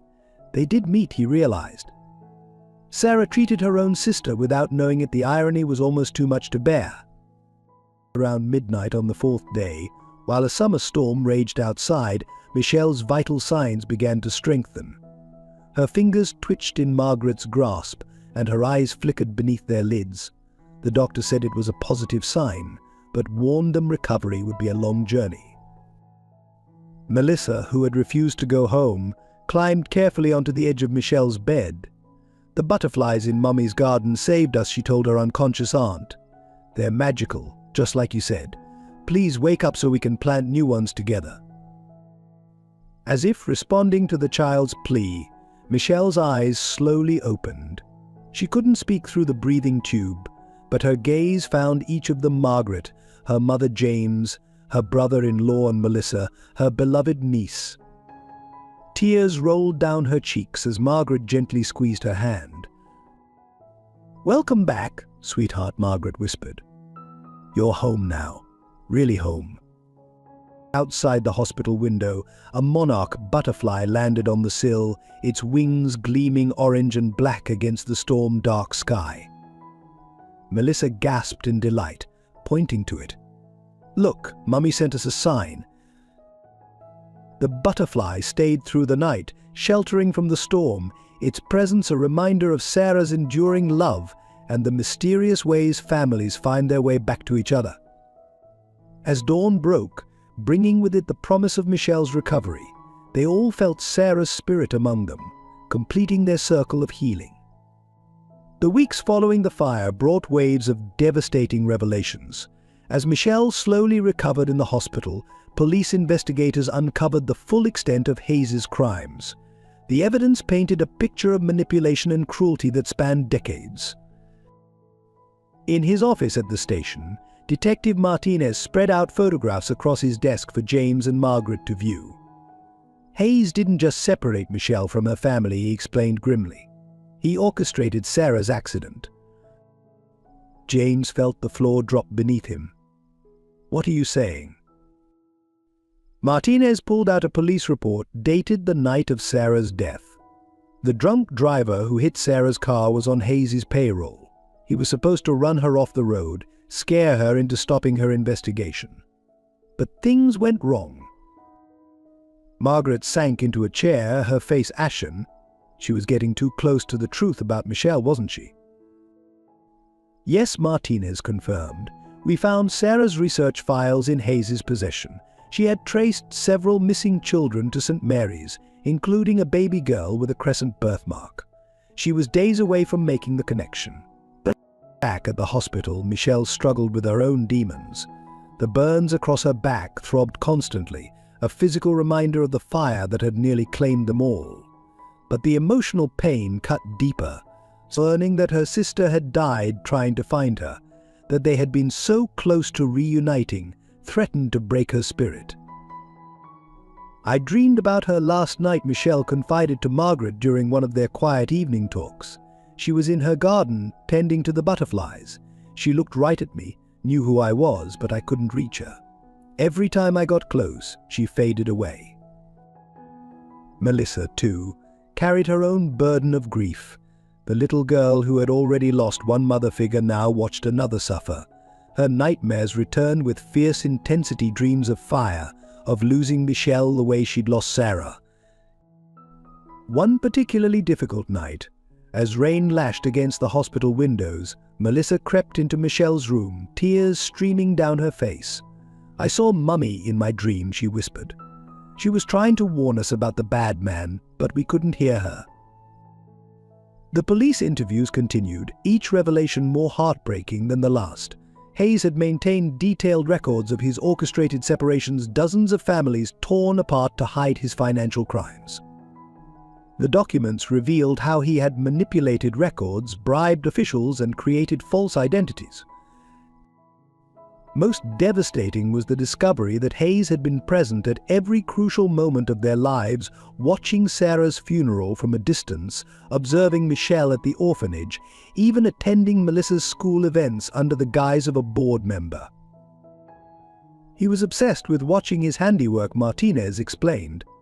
"Like some sick puppet master, he wanted to see the pain he'd caused." James spent hours in Sarah's partially burned garden, salvaging what he could of her beloved roses. Each charred plant felt like another wound to his heart. "You were so close, my love," he whispered to Sarah's memory. "So close to bringing your sister home." The media descended like vultures, hungry for details of the scandal. Headlines screamed about corruption at St. Mary's, about Hayes' decades of crimes, about the tragic separation of the Winchester sisters. Reporters camped outside the hospital, forcing James to hire additional security to protect Michelle and Melissa from their intrusive questions. Margaret discovered her own heartbreaking connection to the story. The real Michelle Carter, the troubled young woman she'd been tracking for years believing her to be Emily, had died alone in a rehabilitation center. Hayes had used her as a decoy, knowing Margaret would follow the false trail while her real daughter lived just across town. In her hospital bed, Michelle fought against despair. The weight of what could have been growing up with Sarah, knowing her sister's love, being there for Melissa from the beginning, threatened to crush her spirit. The physical pain of her burns seemed minor compared to the ache of these lost possibilities. But I should have known, she whispered one night as Margaret held her hand. Somehow I should have felt her presence, recognized her when she treated me at the hospital. But even in the depths of their collective grief, small moments of grace appeared. A butterfly would land on the hospital windowsill, staying for hours as if standing guard. Melissa would find ways to make Michelle smile despite her pain. And gradually they began to understand that healing would come not from dwelling on what was lost, but from cherishing what remained. The weight of guilt finally broke Margaret one rainy evening in Michelle's hospital room. She had been organizing the get well cards when a photograph slipped from between them, an old image of Sarah at St. Mary's orphanage, clearly recognizable despite her youth, kneeling beside a small girl who could only be Michelle. "I found this years ago," Margaret confessed, her voice thick with emotion. "In Sarah's office after she died. I thought it was just another photo of her charitable work, but something about it bothered me. The little girl's eyes, they were so familiar. I buried it in a drawer, tried to forget about it." Michelle reached for her mother's trembling hand, her own movements still painful from the burns. "You couldn't have known," she said softly. But Margaret pulled away, pacing the small room. "You don't understand. I was so focused on finding my Emily, so consumed by my own loss, that I ignored the signs right in front of me.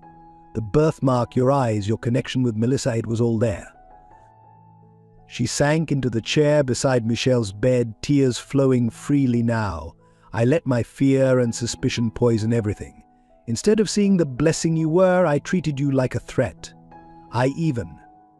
She choked on the words, "I even tried to convince James to let you go." The confession hung heavy in the air between them. Outside, thunder rolled across the Austin sky, matching the storm of emotions in the room. "There's more," Margaret continued, forcing herself to meet Michelle's gaze. "When Hayes started sending those threatening letters, I hid some of them, the ones that hinted at your true identity. I was afraid if everyone knew the truth, I'd lose my place in the family. My selfishness could have cost you your life." Michelle struggled to sit up, wincing at the pain but determined to reach her mother. "But when it mattered most, when the fire came, you tried to reach us. You were ready to run into the flames." "Too late," Margaret whispered. "Always too late. Just like with Emily, the real Emily. I was too late to see her struggles, too late to help her. And then with you, I nearly made the same mistake again." The monitor beside Michelle's bed beeped steadily, marking the seconds of silence that followed. Finally, Michelle spoke, her voice quiet but firm. "When I was little, at St. Mary's, I used to watch the other children leave with their new families. I'd tell myself their parents must have had a good reason for giving them up, that maybe they were looking for them all along. It helped me sleep at night." She reached again for Margaret's hand, and this time her mother didn't pull away. "Now I know I was right. You were looking for me, Mom. You never stopped looking. You just didn't know what you were seeing." Margaret broke down completely then, decades of guilt and grief pouring out. She told Michelle everything about her suspicions of the car-washing girl, her late-night internet searches trying to find dirt on her, her whispered warnings to James. "The day of the fire," she said between sobs, "when I saw you carry Melissa through those flames, I finally understood what Sarah had been trying to tell me all along. Love isn't about blood or background or social status. It's about choice. Every day you chose to love Melissa, to protect her, to be there for her just like Sarah would have done. Michelle pulled her mother closer, ignoring the pain that shot through her burned skin. And now we choose to forgive, to heal. To heal, to be the family we were always meant to be. As they held each other, the storm outside began to ease. A shaft of evening sunlight broke through the clouds, illuminating the room. On the windowsill, 2 monarch butterflies appeared, their wings catching the light like stained glass. Margaret gasped softly. Sarah used to say butterflies were messages from guardian angels. But then maybe Michelle smiled through her tears. This is her way of saying we're finally on the right path. Together, mother and daughter watched the butterflies until they took flight, disappearing into the clearing sky. The monitors continued their steady rhythm, but now it felt less like the marking of pain and more like the beating of hearts finally in sync. As news of Hayes' crimes spread through Austin's elite social circles, the community that had once shunned Michelle now grappled with its collective guilt. Eleanor Patterson, who had led the Whisper campaign against Michelle, organized a town hall meeting at the local country club to address their prejudices and mistakes. "We pride ourselves on being pillars of society," Eleanor began, her usual aristocratic polish cracking with emotion, "yet we failed to see the true criminal in our midst while persecuting an innocent young woman who only showed love and courage." The room was packed with familiar faces, parents from Melissa's school, garden club members, charity board directors. Many had tears in their eyes as Detective Martinez presented evidence of how their own biases had helped Hayes maintain his deceptions for so long. "Your social ostracism of Michelle played right into Hayes' hands," Martinez explained. "He counted on your prejudices, your assumptions about class and background. It allowed him to continue separating families while hiding in plain sight among you." Barbara Mitchell, who had been particularly vocal in opposing Michelle's presence at school functions, stood up shakily. "I kept my children from playing with Melissa because of Michelle," she confessed. "Now my daughter cries every night, asking if she's the reason her friend was hurt in the fire." The community's response transformed from guilt to action. A fund was established for the other families Hayes had separated. The hospital wing where Michelle recovered was flooded with flowers, cards, and visitors. Parents organized meal trains, ensuring James and Margaret could remain at Michelle's bedside. But most touching were the children's responses. Melissa's classmates created a massive butterfly garden mural for Michelle's hospital room, each paper butterfly containing a message of love and apology. "Thank you for saving our friend," they wrote. "We're sorry we believed the lies." Tommy Chen, whose mother had once forbidden him from attending Melissa's birthday party because of Michelle, arrived at the hospital with his entire Little League team. They performed a special cheer they had created for Michelle's recovery, their young voices echoing through the sterile hallways with messages of hope and healing. Even the local media, which had initially sensationalized the story, shifted its tone.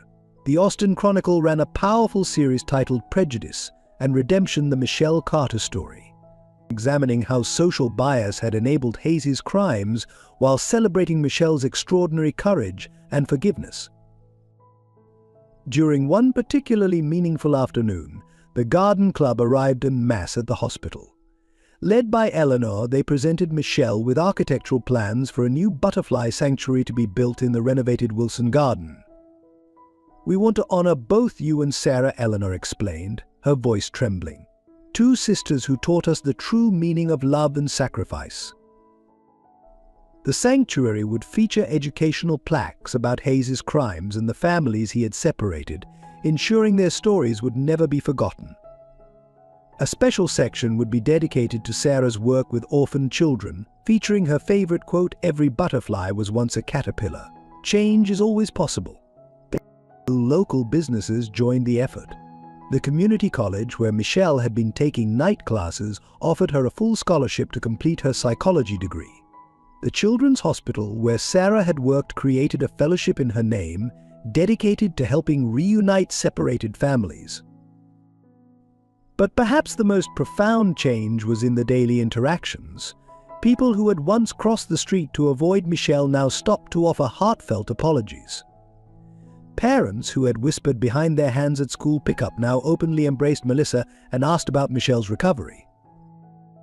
Through it all, Michelle maintained her characteristic grace. From her hospital bed, she accepted each apology with genuine forgiveness, understanding that healing needed to extend beyond her own family to the entire community. Sarah always believed in the power of second chances, she told a group of visiting Garden Club members. She gave them to her patients, and now I choose to give them to you. We all have the capacity to learn and grow. As Michelle's strength returned and her release date approached, the community prepared to welcome her home properly. The same social circles that had once excluded her now competed to host her homecoming celebration. But Michelle had a simpler request: a quiet gathering in Sarah's restored garden, surrounded by the butterflies that had guided her family back together. The DNA test results arrived on a quiet Tuesday morning, though their impact would be anything but quiet. Dr. Rebecca Thompson, the hospital's chief geneticist, requested a private meeting with James, Margaret, and Michelle in her office. Melissa waited outside with a child life specialist, drawing butterflies and trying not to worry. The results are conclusive, Dr. Thompson began, spreading several documents across her desk. Not only is Michelle definitively Sarah Winchester's sister, but we found something even more remarkable. She paused, making sure she had their full attention. The genetic markers also confirm that Margaret is Michelle's biological mother. The room fell silent. Margaret's hand found Michelle's, squeezing tightly. "But how?" James asked, voicing the question they all shared. "We knew about Sarah's connection, but this..." Dr. Thompson pulled up a complex chart on her computer screen. "We ran the tests multiple times to be certain. The genetic match is undeniable. This led us to dig deeper into hospital records from the time of Michelle's birth." She produced a yellowed hospital file. A baby girl was born to Margaret Reynolds at Austin General on May 15, 1996. The same night, a fire broke out in the hospital's nursery wing. In the chaos of evacuation, 2 babies were switched, whether accidentally or deliberately, we may never know. "Hayes," Michelle whispered, the pieces falling into place. "He was already working at the hospital then, wasn't he?" James nodded grimly. "He was on the board of directors. He would have had access to everything."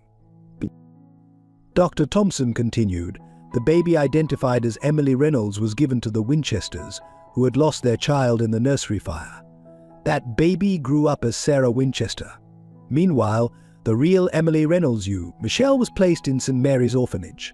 But Margaret stood abruptly, pacing the office. "So not only did Hayes separate sisters, he switched them at birth. Sarah wasn't just Michelle's sister, she was her aunt." "Yes," Dr. Thompson confirmed. "Sarah was actually the daughter of Margaret's cousin, Janet Winchester, who died in childbirth that same night. Hayes used the nursery fire to cover his first manipulation of records, beginning a pattern that would continue for decades." The implications staggered them. Sarah had spent her life searching for her sister, not knowing she was actually searching for her cousin. Michelle had been right under her mother's nose the entire time, while Margaret chased leads about the wrong Emily. "There's more," Dr. Thompson said softly. "We found Sarah's private medical records. She discovered she was pregnant again just before her death. She never had the chance to tell anyone." James sank into his chair, overwhelmed. A second child. "She was in the early stages," Dr. Thompson explained. "She had just confirmed it the day of the accident. The appointment card was still in her purse when she trailed off, seeing the pain on James's face." Michelle stood shakily, moving to embrace James. She wanted to give Melissa a sibling, she said softly. "Just like she never stopped wanting to find me." Margaret joined them, completing their circle. "She did find you," she said firmly. "Maybe not in the way she expected, but she led you to us, to your real family." Dr. Thompson quietly excused herself, leaving them to process the revelation. Through the office window, they could see Melissa still drawing, unaware that her family tree had just become even more intricate and meaningful. "How do we tell her?" Michelle asked, watching her niece, her cousin, create another butterfly. "With love," Margaret answered. "The same way Sarah would have. The same way you've done everything since you came into our lives." James picked up the DNA results, staring at the scientific proof of what their hearts had already known. Sarah used to say that families are born from love, not just blood. She never knew how right she was. As they left the office to collect Melissa, a fresh breeze carried the scent of roses from the hospital garden. A single monarch butterfly danced in the sunlight, its wings catching the light just as Sarah's hair used to do. Detective Martinez sat across from Robert Hayes in the prison interview room, a thick file of evidence spread between them. Hayes had finally agreed to tell the whole story, his once proud demeanor now reduced to a shell of bitter resignation. "It started with the hospital fire," Hayes began, his voice hollow. "I was embezzling from the hospital's children's wing fund. Sarah Winchester's mother was getting close to discovering the missing money. The fire was meant to destroy the records, but then I saw an opportunity in the chaos." He described how he deliberately switched the babies, creating a web of deception that would grow more complex over the years. "I needed to keep them apart. If they ever compared birth records, if they ever looked too closely at the hospital's finances from that night." Martinez pushed a photograph across the table. Sarah and Michelle, as children, unknowingly captured in the same frame at St. Mary's. "You orchestrated every separation, didn't you?" Hayes laughed bitterly. "It became an obsession, watching them live their separate lives, knowing I held the truth. When Sarah started working at the hospital, investigating missing children cases, I knew she'd eventually find something. She was too smart, too determined." "So you had her killed?" Martinez stated flatly. "It wasn't supposed to happen that way." Hayes slammed his fist on the table. "The driver was just supposed to scare her, make her back off. But he was drunk, lost control." He stopped, running trembling hands through his grey hair. "And Michelle? Why continue watching her after Sarah's death?" Hayes's eyes took on a fevered gleam. "She was my masterpiece, the orphan who grew up in plain sight of her real family. I made sure the Lockett incident happened just as potential adoptive parents were visiting. I kept Margaret following false leads about her daughter. It was perfect." He pulled out a worn notebook from his prison jumpsuit. "I kept records of everything. Every time they almost found each other, every near miss. Sarah treated Michelle's broken arm when she was 12. I was there, watching. Margaret used to buy flowers from the shop where Michelle worked weekends. They were so close so many times." Martinez recorded everything, each confession adding to the weight of Hayes's crimes. The notebook revealed decades of manipulation, fake documents, bribed officials, carefully orchestrated accidents that kept families apart. "But you made a mistake," Martinez pointed out. "You let James hire Michelle." Hayes's face contorted with rage. "Wilson, he ruined everything. He forced me out of the company when he found those missing funds. I lost my position, my reputation. When he hired Michelle, I thought it was perfect revenge. Let him get attached, then reveal her criminal past, watch his precious reputation crumble." "Except the criminal past was your creation," Martinez reminded him. "The fire was supposed to end it all," Hayes continued, ignoring her. "Destroy the evidence, the house, all of them. Instead, it revealed everything. Poetic, isn't it? Fire began my empire, and fire ended it." As Hayes spoke, James watched through the one-way glass, his hands clenched into fists. Beside him, Michelle stood silent, absorbing every word about the man who had shaped her life from the shadows. "I have one question," Michelle said suddenly, pressing the intercom button. "May I?" Martinez nodded, and Michelle's voice filled the interview room. "Why did you keep the evidence? The photos, the records? You could have destroyed everything. Why keep proof of your crimes?" Hayes turned toward the mirror, seeming to look right at her, because someone needed to know, someone needed to appreciate the brilliance of it all. I created and destroyed families at will. I played God. No, Michelle replied firmly. You played with people's lives, but you didn't destroy anything. Love found a way. Sarah found me through Melissa. Margaret found me through fate. You didn't destroy our family, you just took the long way to bringing us together. Hayes slumped in his chair, decades of calculated control finally breaking. It was supposed to be perfect, he whispered. My revenge was supposed to be perfect. Martinez closed her notebook. Hayes's confession would help dozens of families discover the truth about their separated children. His detailed records would become a roadmap for healing, though the pain he'd caused could never be fully undone. The day after Hayes's confession, the Wilson family gathered in Michelle's hospital room to process everything they had learned. Melissa sat on the bed next to Michelle, carefully avoiding her aunt's bandages, while James and Margaret occupied the chairs beside them. So Mummy was looking for Aunt Michelle because she was really her cousin, Melissa asked, trying to understand the complex web of relationships, and Grandma Margaret is actually Aunt Michelle's real mum. Yes, sweetheart, James answered gently. Hayes made sure they couldn't find each other for a very long time, but somehow, love brought us all together anyway. Michelle reached for the two embroidered handkerchiefs, one with SW and one with EW, that now took on new meaning. Sarah wasn't just my sister in spirit, she said softly. She was my aunt, watching over me even when she didn't know why she felt so connected to that little girl at the orphanage. Margaret wiped tears from her eyes. All those years I spent searching for Emily, my real daughter, was right here in Austin.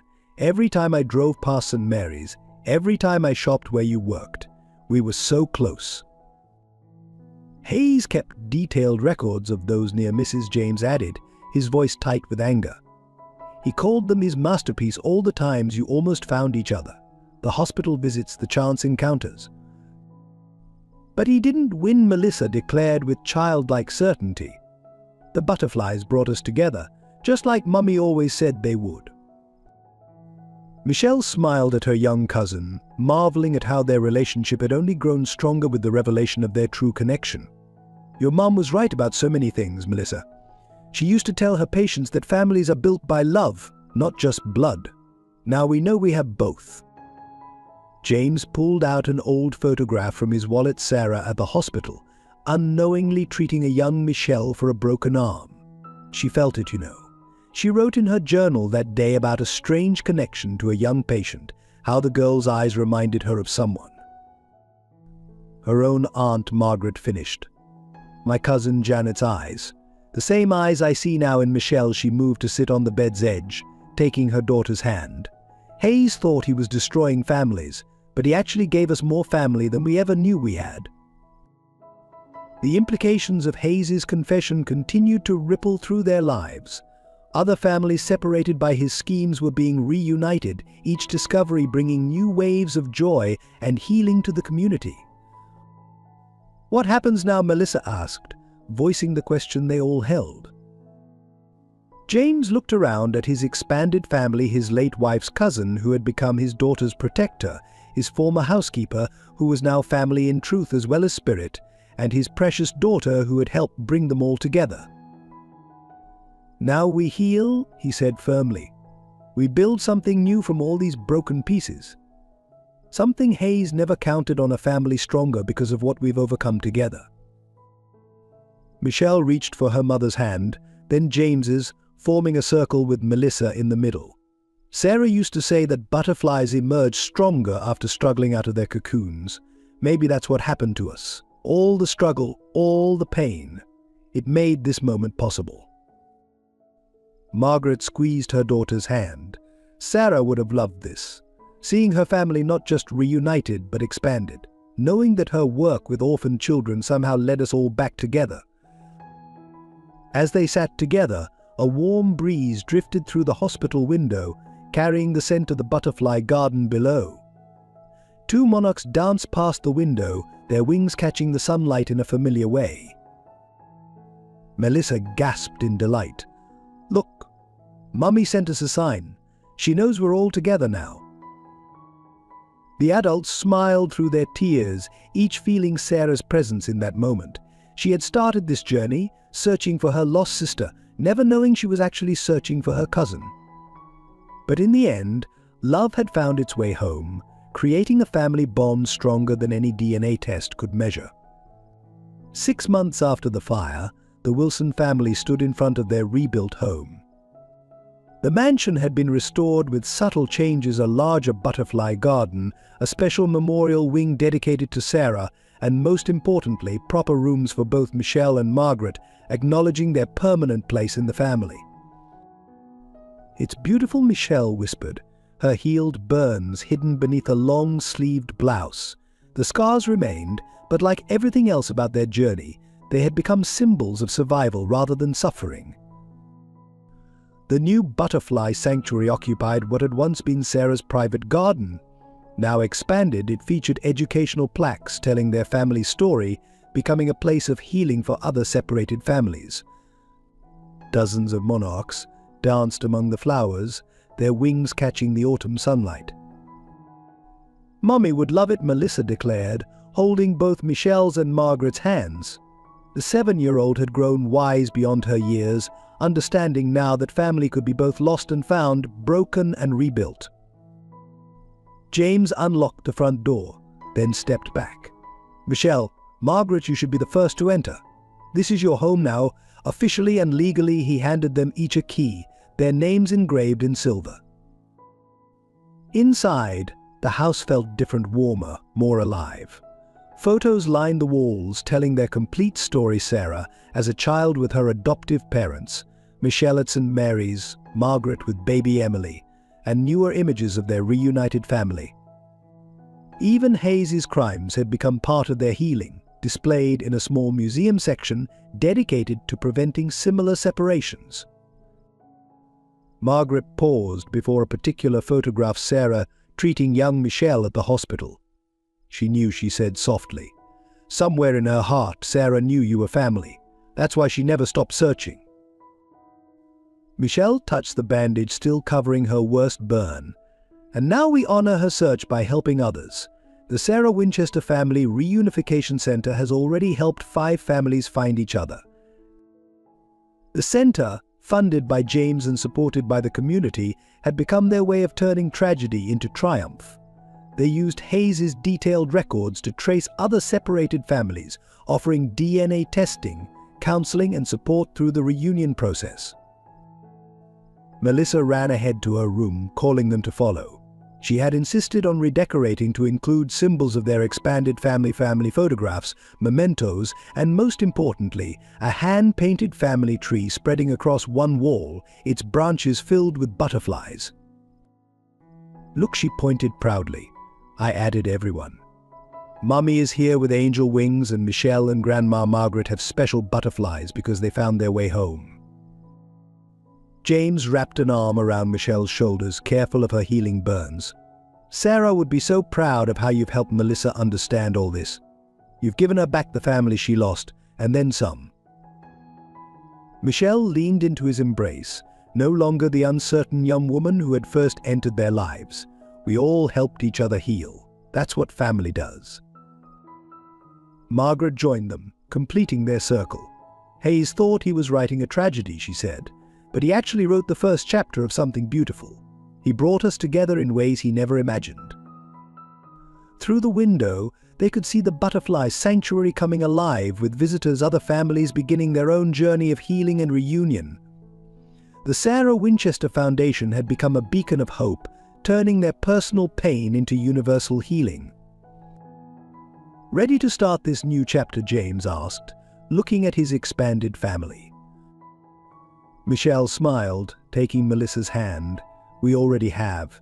Every butterfly in that garden, every family we help reunite, every moment we share, it's all part of Sarah's legacy. She brought us together, even if not in the way she expected." Margaret touched the wall where Sarah's portrait hung. She always said everything happens for a reason. Maybe this was the reason, not just to reunite our family, but to help others find their way home too. As they stood together in their rebuilt home, surrounded by symbols of their journey, they felt Sarah's presence more strongly than ever. She lived on in Melissa's smile, in Michelle's courage, in Margaret's love, and in James's dedication to their shared mission. The sun set over Austin, casting long shadows through the butterfly garden. In the fading light, the monarchs seemed to glow, their wings carrying messages of hope to other families still searching for their way home. 1 year after the fire, the Wilson family hosted a special event at the Sarah Winchester Family Reunification Center. The facility, built adjacent to their restored home, had become a sanctuary for separated families, offering hope where once there had been only loss. Michelle stood at the podium, her burn scars now badges of honor rather than marks of trauma. The audience included dozens of families they'd helped reunite, community members who had become supporters, and even some of the nurses who had cared for her during recovery. Sarah Winchester spent her life searching for her sister Michelle began, her voice steady and strong. She never knew she was actually searching for her cousin, or that her search would eventually lead to the reunion of so many families, but that was Sarah always turning personal pain into universal healing. In the front row, Melissa sat between James and Margaret, wearing a dress decorated with butterflies. Now 8, she had become the center's youngest volunteer, helping other children understand their own complex family stories. Hayes thought he was writing a story of revenge. Michelle continued. He spent decades separating families, documenting every painful moment, but what he actually created was a roadmap back to each other. His detailed records have helped us reunite over 30 families this year alone. She gestured to the wall behind her, where photographs of reunited families created a mosaic of healing. Each of these stories began in pain, but they don't end there. They end in moments like this, moments of recognition, of understanding, of coming home. Margaret stepped forward then, joining her daughter at the podium. The woman who had once guarded her heart so fiercely now opened it daily to others experiencing similar pain. We've learned that family isn't just about blood or DNA tests. It's about the choices we make every day to love, to forgive, to heal together. James rose next, completing their family circle. The Sarah Winchester Foundation isn't just about reuniting separated families, he explained. It's about preventing these separations from happening again. Our advocacy has already led to stricter oversight of adoption agencies and new protocols for identifying trafficking attempts. Melissa tugged at Michelle's sleeve, whispering something that made her aunt smile. Michelle lifted the child to the microphone. "I want to tell you about butterflies," Melissa announced confidently. "My mom said they carry messages from angels. When you see one, it means someone loves you and is watching over you." The audience smiled, many wiping away tears. Among them sat Eleanor Patterson and other community members who had once judged Michelle so harshly. They had become the Foundation's strongest supporters, turning their social influence toward healing rather than division. "Today," Michelle resumed, "we're announcing the expansion of our services. The Hayes Records project will help track and identify other potential cases of family separation. We're also launching a scholarship program in Sarah's name for children who have been separated from their families." Margaret squeezed her daughter's hand as Michelle revealed the final announcement. "And in honor of Sarah's work with orphan children, we're partnering with St. Mary's Orphanage to create a new family verification protocol. No child should ever have to wonder if their real family is out there searching for them." The butterfly sanctuary visible through the center's windows seemed to come alive with activity, dozens of monarchs taking flight simultaneously. The audience gasped at the display, and Melissa beamed. "See? Mummy's watching." As the ceremony concluded, families lingered to share their stories. Each one was different, yet connected by the same thread of loss and redemption that had brought the Wilsons together. "Sarah would have loved this," James said quietly, watching Michelle comfort a newly reunited mother and daughter. "She always said that healing happens in circles, not lines. Each person we help creates ripples that reach others." Margaret nodded, her eyes on Melissa as the child explained the butterfly garden to some visiting children, and each generation learns to heal a little better than the last. Melissa understands things about family that took us decades to learn. Michelle joined them, wrapping an arm around each parent. Because she has all of us to teach her, Hayes tried to write a story of revenge and separation, but love wrote a different ending. Outside, the butterfly sanctuary flourished, each flower and wing a testament to Sarah's belief that beauty could emerge from any darkness. The Wilson family had not only found their way back to each other, they had created a path for others to do the same. On Sarah's birthday, 5 years after the fire, the Wilson family gathered in the butterfly sanctuary for a private celebration. The garden had matured beautifully, its flowers creating waves of color beneath the Texas sky. Michelle, now a licensed child psychologist, sat with Melissa on their favorite bench, while James and Margaret arranged a small birthday cake on a nearby table. "Tell me about Mom again," 12-year-old Melissa requested, her head resting on Michelle's shoulder. Though she'd heard the stories countless times, each telling seemed to reveal new layers of understanding. "Your mom was a healer," Michelle began, touching the faded burn scars on her arms. "Not just as a doctor, but in everything she did. She never knew she was my aunt, but she helped me anyway. That day in the hospital when I had a broken arm, she told me stories about butterflies until I forgot to be scared." James lit the candles on the cake, one for each year they'd been without Sarah, and one for each year they'd been together as a reunited family.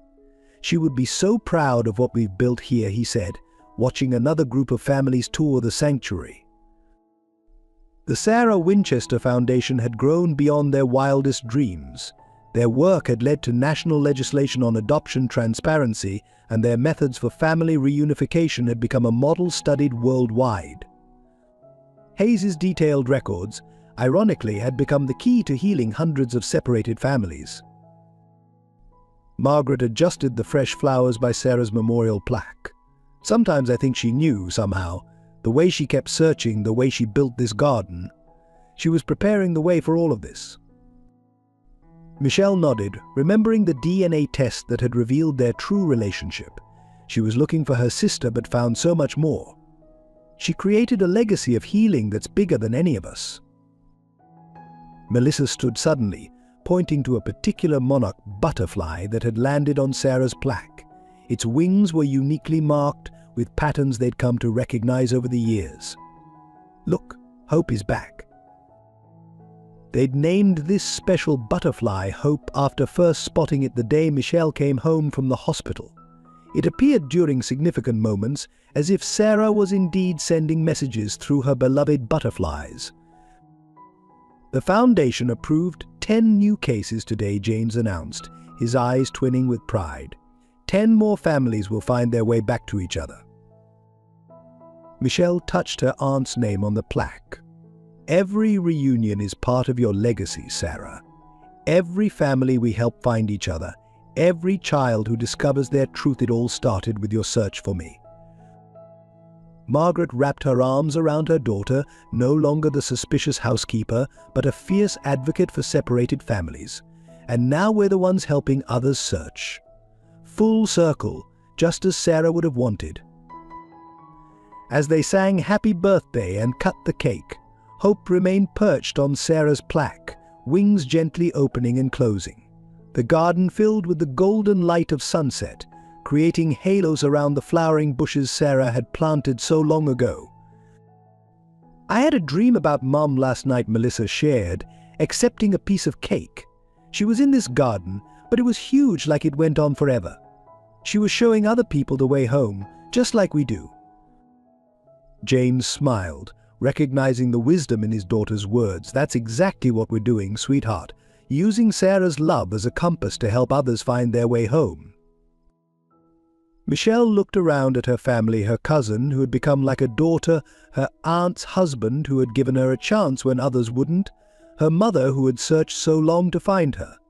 Hayes had tried to write them a tragedy, but love had written a different story. To Sarah, Michelle raised her glass in toast.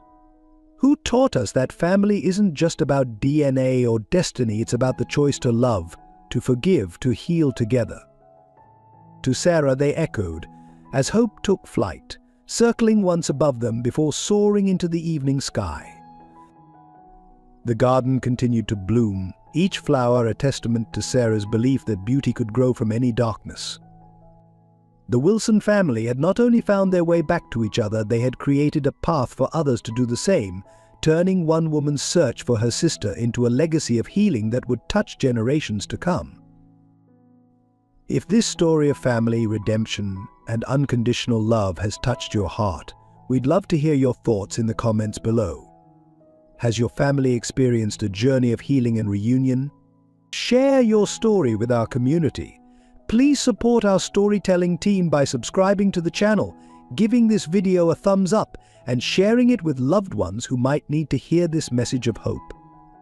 Together, we can spread stories that remind us of the power of love to overcome any obstacle. Your support helps us continue bringing meaningful stories to life.